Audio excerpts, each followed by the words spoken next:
Friends, எல்லாரும் எப்படி இருக்கீங்க? இன்னைக்கு நாம எதை பத்தி பேச போறோம் தெரியுமா? மனுஷங்க மாரத்தான் ஓடி நீங்க பார்த்திருப்பீங்க. ஏன் உங்க ஃப்ரெண்ட்ஸ் கூட ஓடி இருப்பாங்க. ஆனா ஒரு ரோபோ மாரத்தான்ல கலந்துக்கிட்டு மனுஷங்களுக்கு டஃப் கொடுத்து ஓடுனா எப்படி இருக்கும்? கேட்கவே ஆச்சரியமா இருக்குல்ல. சீனாவுல இருக்கிற பெய்ஜிங் நகரத்துல இது நிஜமாவே நடந்திருக்கு. டியாங்கோங் அப்படின்ற ஒரு ஹியூமனாய்ட் ரோபோ பாதியளவு மாரத்தான்ல ஹாஃப் மாரத்தான் கலந்துக்கிட்டு ஒரு பெரிய சாதனையை செஞ்சிருக்கு.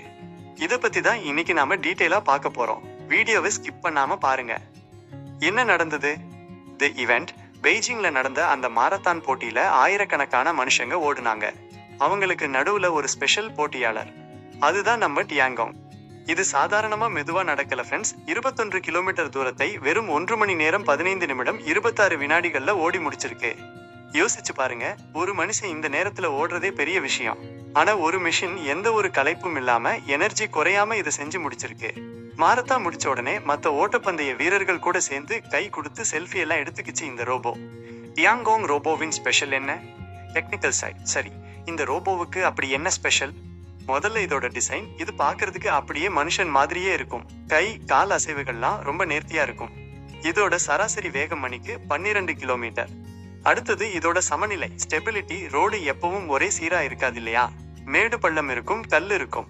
ஆனா டியாங்கோங் விழுந்துடாம தன்னோட சென்சார்களை பயன்படுத்தி பேலன்ஸ் பண்ணி ஓடுது.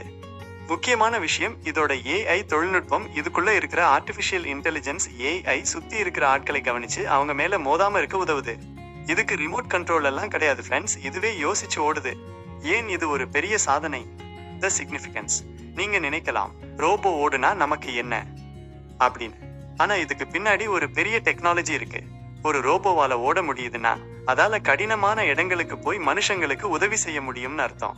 உதாரணத்துக்கு நிலநடுக்கம் வந்த இடங்கள்ல, மனுஷங்க போக முடியாத இடுக்கான பாதைகள்ல இந்த மாதிரி ரோபோக்கள் வேகமா ஓடி போய் காப்பாற்ற முடியும்.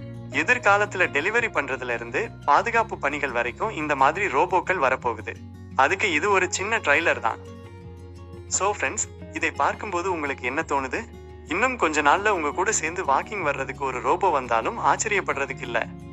இந்த சாதனையை நீங்க எப்படி பாக்குறீங்க? ரோபோக்கள் மனுஷங்களோட வேலையை சுலபமாக்குமா, இல்ல இது பயமா இருக்கா? உங்க கருத்தை கீழே கமெண்ட்ல சொல்லுங்க. இந்த வீடியோ பிடிச்சிருந்தா லைக் பண்ணுங்க, உங்க ஃப்ரெண்ட்ஸ்க்கு ஷேர் பண்ணுங்க. மறக்காம நம்ம சேனலுக்கு சப்ஸ்கிரைப் பண்ணிடுங்க. அடுத்த ஒரு சூப்பர் வீடியோல உங்களை சந்திக்கிறேன். பாய்.